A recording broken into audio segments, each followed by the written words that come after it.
বাবা তারা মানলো না, ওই বাবা মুসলমানটা মানলো না, মুনাফিক মুসলমান মানলো না। আপনারা ভাবেন না যে মুসলমান মানেনি, এটা মুনাফিক মুসলমান ছিল। মুসলমান যদি হতো, মুসলমানের মতন মুসলমান যদি হতো, তা আমার নবীর ফায়সালাকে সাথে সাথে মেনে নিত। জোরে বলুন সুবহানাল্লাহ, সাথে সাথে মেনে নিত। আবার হযরতে ওমর রাদিয়াল্লাহু তাআলা আনহুর দরবারে যাব বলে মুসলমান ঠিক করেছে। বলছে ভাই ও ইহুদি, এখানে বিচার হলো না, এই বিচার আমি মানব না, ওমরের দরবারে যাব, ওমর রাদিয়াল্লাহু তাআলা আনহুর দরবারে যাব। এইখান থেকে ওই বড় ছোট দরবারে যাব। ওই ব্যক্তি বলল এটা হলো বড় দরবার, এই বড় দরবার থেকে কেউ ছোট দরবার যায়? যাবেন? বড় দরবার থেকে ছোট দরবারে যাই। হাইকোর্ট থেকে বাবা এই কোর্টে আসবে, লালবাগ কোর্টে আসবে? আসবে না। বেরাদার মুসলিম মজ্জাজ সবাই বিচার যদি বাবা লালবাগ থেকে যেতে পারে হাইকোর্ট, বেরাদার মজ্জাজ সবাই বুজুর্গ দোস্তরা, কিন্তু এই ব্যক্তি বলছে না না, এটা হবে না। কি করতে হবে? বলে নবীর দরবারে ফায়সালা মানবো, উমারের দরবারে ফায়সালা মানবো। বলে ঠিক আছে চলো, ওখানে যাওয়া হবে। ওখানে নিয়ে গেল বেরাদার মুসলিম মজ্জাজ সবাই, উভয়ের কথা শোনা হলো। বেরাদার সর্বপ্রথম কথা হলো, ওই মুসলমান ইহুদি ব্যক্তি বলল হুজুর একটা কথা আপনাকে বলি, এই বিচারটা একবার না দুবার নয়, নবীজি দরবারে কয়েকবার গিয়েছে, আল্লাহর নবীর দরবারে গিয়েছে বিচার। আল্লাহ তাআলা নবী আমার পক্ষে করেছেন, আমি ইহুদের পক্ষে করেছেন। হুজুর আমার ওমর বললেন এখনই ফয়সালা হয়ে যাবে, এখনই তার ফয়সালা করে দেওয়া হবে, একটু দাঁড়িয়ে যাও। বেরাদার মুসলিম দাঁড়িয়ে যাওয়া হলো। আমার সেদিন ওমর রাদিয়াল্লাহু তাআলা আনহু বাবা ভিতরে গেলেন, ঘরে গেলেন, ভিতরে গেলে আন্দার গেলেন। যাবার পরে বাবা একটা তলোয়ার বের করলেন, বের করার পরে বাবা ঘর থেকে গিরে থেকে বাইরে আসলেন। আসার পরে বেরাদার না কোনো কথা, না কৈফিয়ত বাবা, না কোনো আলোচনা, না কোনো সমালোচনা বাবা, সাথে সাথে আমার সাইয়্যিদুল মুরসালিন রাহমাতুল লিল আলামিন আসি সাহাবী বাবা কি করলে, সাথে সাথে ওই মুনাফিক মুসলমানের গর্দান আলাদা করে দিলেন। জোরে বলুন সুবহানাল্লাহ। সাথে সাথে বাবা গলাকে একবার তন থেকে জুদা করে দিলেন। বেরাদার মুসলমানের পিঠ কিন্তু পিছনে ঠেকে গিয়েছে। খাজা আজমির দরবারে আজকে বলছে শিবলিঙ্গ আছে, লেন কি করবেন? মুসলমান কোথায় রয়েছেন? দাবি করেন মুসলমান। বেরাদার মুসলিম যদি মুসলমান হন তো নিজেকে তৈয়ার করেন, সময় হয়তো কাছে এসেছে। হে বাবারা, আমার সাইয়্যিদুনা ওমর রাদিয়াল্লাহু তাআলা ওই ওমরদের নাম বেরাদার, যে ওমর রাদিয়াল্লাহু তাআলা আনহুর কাছে বাবা শয়তান পর্যন্ত টিকতো না। ওমর রাদিয়াল্লাহু তাআলা আনহুর নিকটে কোনো গোস্তাক বাবা পরিত্রাণ পেত না। ও বাবা গো, যেমন বাবা কতল করে দিয়েছেন, এবার সচরাচর হয়ে গেল দেশে বাবা, গঞ্জে গঞ্জে ছড়িয়ে গেল, পাড়ায় পাড়ায় ছড়িয়ে গেল যে একজন মুসলমানকে ওমর কতল করে দিয়েছে। বলারই কথা নাকি গো? এখন যাচাই বাছাই করতে হবে ব্যক্তি মুসলমান ছিল না ছিল না নাকি কি গো? যাচাই বাছাই করতে হবে। এই বাবারা মুসা কালিমুল্লাহর জামানায় একটা বেরাদার মুসলিম মজ্জার সময় একজন গুনাহগার বান্দা ছিল বাবা, পাপের উপর পাপ করতো বাবা, পাপের উপর পাপ করতো। বেরাদার মুসলিম সমাজ জানতো এই ব্যক্তিটা হলো গুনাহগার, কিন্তু ওই ব্যক্তি হলো আল্লাহ ওয়ালা। জোরে বলুন সুবহানাল্লাহ। ওই ব্যক্তি ছিল বাবা আল্লাহ ওয়ালা, নবী প্রেমিক ছিল। বেরাদার মুসলিম মজ্জার সময় আমার আল্লাহ তাআলা হযরত জিবরাইল সাল্লামকে ডাক দিয়ে বলছেন এই জিবরাইল তাড়াতাড়ি করে যাও। বলে কোথায়? রব্বুল আলামিন বলল আমার মুসা নবী আলাইহিস সালামের জামানায় চলে যাও, আমার মুসা নবীর কওমে চলে যাও। বলে হুজুর কি জন্য? কোনো মুশকিল এসেছে? বলল হা হা, আমার একটা বান্দা, আমার মুহিব বান্দা, আমার চাহনেওয়ালা বান্দা, আমার একজন গোলাম বাবা গো, আমার নবীর গোলাম, আজকে তার দাফন কাফন হয় না। ওই ব্যক্তি আজকে মারা গিয়েছে, তাকে একটা নর্দমায় ফেলে চলে এসেছে। একটা নর্দমাতে তাকে বাবা ফেলে দেওয়া হয়েছে। এই বেরাদার ইসলাম ডাস্টবিনে করে তাকে ফেলে দেওয়া হয়েছে। দাফন কাফনের ব্যবস্থা হলো না। কি জন্য হলো না বাবা? এই মানুষটা বাবা বাহ্যিক দৃষ্টিতে বাবা একটা পাপী ছিল, কিন্তু আন্দারানি বাবা ইমানদার ছিল। জোরে বলুন সুবহানাল্লাহ। আন্দারানি বাবা এইরকম বাবা কত মানুষ বাবা আল্লাহর কাজ করে। বেরাদার ইসলাম দুনিয়ার মানুষের নজরে বাবা পাপী, দুনিয়ার মানুষের নজরে বাবা গুনহেগার বেরাদার নসলাও ওই বান্দার কাছে হযরতে সাইয়েদনা জিবরিল আলাইহিস সালাম বাবা সনসন করে বাবা নেমে চলে আসলেন। কোথায় নামলেন? সাইয়েদনা মুসা কালিমুল্লাহ আলাইহিস সালামের বাবা নিকটে। জোরে বলুন সুবহানাল্লাহ। হযরতে মুসা কালিমুল্লাহ আলাইহিস সালামের নিকটে বাবা সনসন করে চলে আসলেন। সাইয়েদনা মুসা আলাইহিস সালামকে সালাম দিলেন। সালামের পরে কালাম হলো বাবা, কথাবার্তা শুরু হলো। বলে হুজুর তাড়াতাড়ি করে চলেন। বলে কোথায়? আপনার কমে একজন ব্যক্তি মারা গিয়েছে, ওই ব্যক্তির দাফন ও কাফনের ব্যবস্থা করতে হবে, গোসলের ব্যবস্থা করতে হবে, পানির ব্যবস্থা করতে হবে। বেরাদার রাসূলুল্লাহ মুসা কালিমুল্লাহ যখন নামটা শুনলেন, ব্যক্তির নাম কি উনি বুঝতে পারলেন এই ব্যক্তি তো গুনাহগার। বেরাদার রাসূলুল্লাহ বলে আল্লাহর অর্ডার, ওই ব্যক্তির দাফন কাফন আপনাকেই করতে হবে। জোরে বলুন সুবহানাল্লাহ। হযরত মুসা আলাইহিস সালাম বাবা চললেন, ওইখানে গেলেন।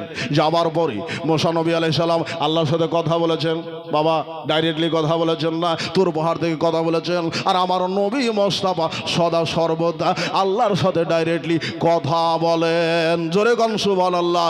ও কি তোর পাহাড়ে মুসা করলো খোদাকে দেখার আশা। বলুন সুবহানাল্লাহ। এতটা পাওয়ারফুল নবী মুসা পয়গম্বর আলাইহিস সালাম। বেরাদার রাসূলুল্লাহ ভাই দাদা, তো মুসা আলাইহিস সালাম বাবা যাবেন কাফন দাফনের ব্যবস্থাতে। গজলটা দু লাইন শুনে নেন বেরাদার রাসূলুল্লাহ। আমার সময় খুব কম, 8টা হলেই বাবা গাড়ি চলে আসবে, রকেট আসবে। বেরাদার রাসূলুল্লাহ একবার শোন করে, ও কি তোর পাহাড়ে মুসা করলো খোদাকে দেখার আশা, অপলোকে নূরে ওসা দেখে হারালো কালেমের দিশা। সেই যতিগিরিবান মর নবিদ জাহা, সেই যতিগিরিবান মর নবিদ জাহা, অপরূপ দান গফুরে নবে মুস্তাফা মুজতবা কন্ডারে পার পারে নবে মুস্তাফা। ও কি ফুল বিপুল খুশিতে চুমতে তোমার বুলকে লুটিতে। মুসা পয়গম্বর আমার নবীর উম্মতের জন্য বাবা ফরিয়াদ নবীর দ্বারে আল্লাহর দরবারে করেছেন। জোরে বলুন সুবহানাল্লাহ। আর আমরা নবীর উম্মত হইয়া নবীকে চিনি না, নবীকে জানি না। ও কি ফুল বিপুল খুশিতে চমতে তোমার বুলকে লুটিতে। ও কি জল তরঙ্গে ঝলমল করে আনন্দের হে ঝুটিতে। হয়ে আকল ওই বলছে বাবল, হয়ে আকল ওই বলছে বাবল, এই সের সোল ভুবনে নবে মুস্তাফা মুজতবা কন্ডারে পার পারে নবে মুস্তাফা। আরবেরই নয় নয় মিশরে, ইরাক ইরান নয় নয় ভারতে, সারা আসমান জমিনে নবে মুস্তাফা মুজতবা কন্ডারে পার পারে নবে মুস্তাফা। ও কি ঝড় তুফান নসিবে ভাঙতে মোর ইমানের কাঁচা ঘর। দিনের বেলাতে আপনি মুসলমান, সকালবেলায় মুসলমান, সন্ধ্যাবেলায় কাফের হয়ে যাবেন। এইরকম একটা সময় চলে এসেছে বেরাদার রাসূলুল্লাহ। এগুলি হচ্ছে কিয়ামতের নিশানি ভাই দাদা। বেরাদার ইমানকে হেফাজত করে ইমানকে সুরক্ষা রাখুন। ওয়াটুটভাবে সুন্নি জামাতের ওপরে মসলাকে আলা হযরতের ওপর ওয়াটুটভাবে থাকুন বেরাদার রাসূলুল্লাহ। মসলাকে আলা হযরতকে আপনাকে চিনতে হবে, জানতে হবে ইনশাআল্লাহ তাআলা। আলা হযরতের একটি আপনার ছোট্ট করে ঘটনা আমি বলে দিই করবো বেরাদার রাসূলুল্লাহ, একটু শুনে নেন বুজুর্গ দোস্ত। নাজ শরীফের পরে পরেই বেরাদার রাসূলুল্লাহ আপনাদের কাছে আলোচনা করা হবে। তোর আপনার ফুল বিপুল খুশিতে চুমতে তোমার বুলকে লুটিতে। হয়ে আকল ওই বলছে পাগল, এই সেই রাসূল ভুবনে নবী মুস্তাফা মুজতবা কন্ডারে পার পারে নবী মুস্তাফা।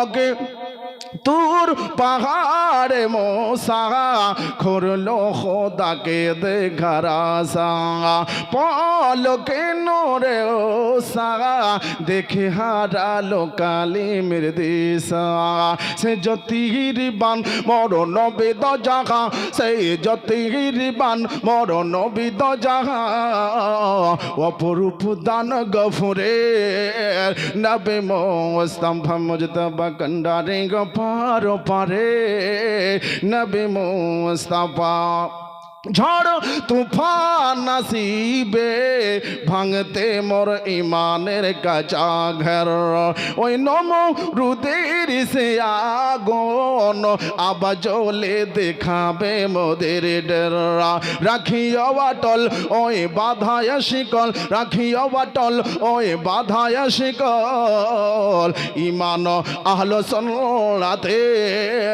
নবী মুস্তাফা একবার বলুন আমিন ইমান আহলো সুন্নাতের নবী মুস্তাফা মুজতবা কন্ডারে পার পারে নবী মুস্তাফা আল্লাহুম্মা সাল্লি মাওলানা মুহাম্মদ ওয়ালা মাওলানা মুহাম্মদ সাল্লাল্লাহু আলাইহি ওয়াসাল্লাম।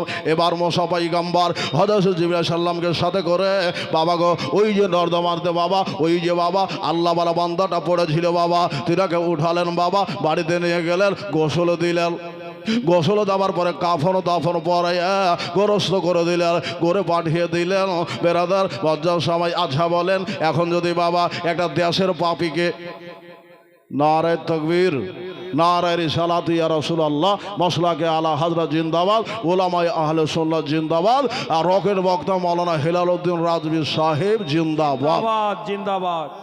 টাইম টু টাইম বেরাদারুন ইসলাম একটা ছেলেকে জিজ্ঞাসা করছে হ্যাঁ রে বাবা ছেলেকে মাস্টার পড়তে দিয়েছে মাদ্রাসায় পড়তে দিয়েছে এখনকার টাকা পয়সা তো বাপের বেশি ইংলিশ মিডিয়ামে বেটাকে পড়তে দিয়েছে যে বেটারে মাদ্রাসাতে তোকে ইংলিশ মিডিয়ামে তো পড়তে দিলাম বেটা তো এ থেকে জেড পর্যন্ত ইংরেজিতে বল বেটা তো বলছে আব্বা আমি শিখে গেছি আপনাকে শোনাবো এ টু জেড এক কথাই উত্তর দিয়ে দিয়েছে ওকে বললো এ বি সিডি করে তুই জেড পর্যন্ত বল তো ও বলছে এ টু জেড মানে এক কথাই উত্তর বেরাদারুন ইসলাম মজা সবাই আমার গাড়ি আর আগে বাহাড়বে না বাবা বুঝতে পেরেছেন এ টু জেড এখানে সমাপ্তি বেরাদারুন ইসলাম আমার মামা চলে এসেছে আপনারা একবারে পকেট সামাল দিয়ে বসেন বেরাদারুন ইসলাম 100 200 500 2000 5000 10,000 20,000 নবীর ঘর মাদ্রাসায় লাগিয়ে দেবেন বেরাদারুন ইসলাম বজ্জার সবাই আমি আমার হুজুরকে বসাইয়া আমি তাকরির খুব বেশি লম্বা চড়া করবো না বেরাদারুন ইসলাম তো সেই কেদনা হযরতে মুসা পয়গম্বর আলাইহিস সালাম কি করলেন আপনার ওই যে বাবা দাফন ও কাফনের পরে আল্লাহ তাআলা বেরাদারুন ইসলাম খুশি হয়ে গেলেন মুসা কালিমুল্লাহর উপরে কিন্তু বাবা দেশবাসী মুসা পয়গম্বরের উপর বাবা একটু না খুশি হয়ে গেল বলে মুসা পয়গম্বর আমরা দাফন কাফন করলাম না এই ব্যক্তি গুনাহগার পাপী বলে আর আপনি দাফন কাফন করে দিলেন আবার আল্লাহ তাআলা বলছেন মুসা রে এই আমার মুসা পয়গম্বর শোনো ওই ব্যক্তি আমি কিসের জন্য ওই ব্যক্তিকে দাফন কাফন করতে বললাম তুমি কি জানো ওই ব্যক্তি ছিল আমার নবীর আশিক জোরে বলুন সুবহানাল্লাহ ওই ব্যক্তি তৌরাত পড়তো ইনজিল পড়তো জবর পড়তো আর আমার নবীর নাম যেখানে পেত আমার নবীর নামে চুম্ম দিত জোরে বলুন সুবহানাল্লাহ আমরা নবীকে চুম্মা দেনে वाला ব্যক্তি নবীকে ভালোবাসনে वाला ব্যক্তি নবীকে প্রেম করনে वाला ব্যক্তি আমরা নবীকে मोहब्बत करने वाला ব্যক্তি বেরাদান ইসলাম বজ্জার সবাই তো আমরা নবীকে ভালোবাসি নবীর সাথে খাই নবীর সাথে উঠতে চাই আল্লাহর কাছে দোয়া করি বলুন আমিন সুম্মা আমিন এ বেরাদার ইন্না আউয়ালুন নাস বি ইয়াউমাল কিয়ামা আকসারুহুমুস সালাহ এ বেরাদার হাদিসটা নিয়ে যান নুজহাতুল মাদানিসের মধ্যে বাবা লিখতেছে বেরাদার যারা নবীর প্রতি দরুদ ও সালাম পড়ে বাবা কিয়ামতের মাঠে নবীর সাক্ষাৎ তাদের সাথে আগে হবে জোরে বলুন সুবহানাল্লাহ তাদের সাথে কিয়ামতের মাঠে নবীজির বাবা সাক্ষাৎ আগে হবে আমি ইতি করে দেব দুটা শের বাবা গজল আমি পড়ে আমার বক্তব্য ইতি করব দাদা ভাই বুজুর্গ দোস্তরা আখেরে দোয়া আমার আপনারা আমার হুজুর আছেন দাস্তারবন্দি হবে সবাই কিন্তু নিয়ে যাবেন আর যিনারা এখানে ওখানে বসে রয়েছেন আপনারা আসুন একটু প্যান্ডেলে বসুন আর জলসা জীবনী আপনারা শুনতে থাকুন, হাদিস ও কোরআনের আলোচনা শুনতে থাকুন। আমি আলা হযরত মাজিবুল মারতাবাত ইমাম ইশক মোহাম্মদের সাথে কিছু কথা বলতে চাইতেছিলাম, কিন্তু সময় সে জায়গায় আর বলা হলো না। দাদা ভাই বুজুর্গ দোস্তরা, মশলাকে আলা হযরতের উপরে অটুটভাবে আপনারা কায়েম ও দায়েম থাকবেন। দাদা ভাই আসুন দুটা শের একবার পড়ে দিই, একবার দুরূদ পড়ুন। আল্লাহুম্মা সাল্লি আলা সাইয়্যিদিনা মাওলানা মুহাম্মদ ওয়া আলিহি বারিকা সাল্লাম সাল্লাল্লাহু আলাইহি সাল্লাতু ওয়া সালামান আলাইকা ইয়া রাসূলুল্লাহ।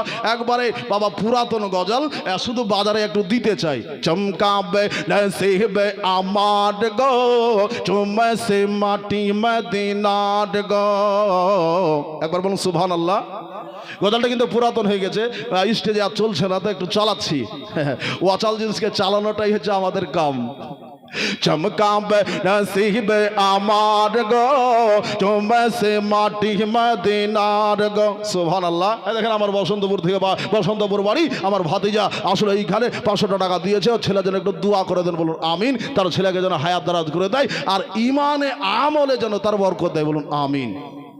চমকাবে নসিব আমার গো, চুমে সে মাটি মদিনার গো। ও মাঝি দাও ছেড়ে সাফিনা, যেতে চাই আমি সুদূর মদিনা। ও মাঝি দাও ছেড়ে সাফিনা, যেতে চাই আমি সুদূর মদিনা।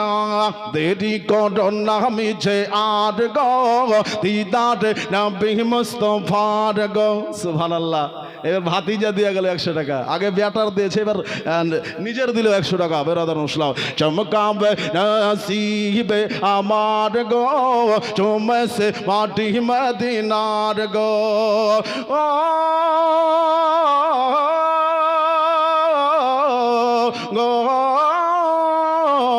বিসমিল্লাহ বলে তুমি ধরো হাল, আল্লাহি আল্লাহ বলে তলো পাল। রবে না বাধা বিপদ আর গো, জীবনে সফর তোমার গো। একটু সুবহানাল্লাহ বলেন। জীবনে সফর তোমার গো, চমকাবে নসিবে আমার গো, দিদারে নবী মুস্তাফার গো। মিটাবে এই মনেরই জালাকে, দেখে পান ভরে আল্লাহ বালাকে। তেরি করো না মিছে আর গো, তেরি করো না মিছে আর গো, পেয়েছি রহমতের দিদার গো। তেরি করো না মিছে আর গো, পেয়েছে রহমতের দিদার গো। যাই হোক।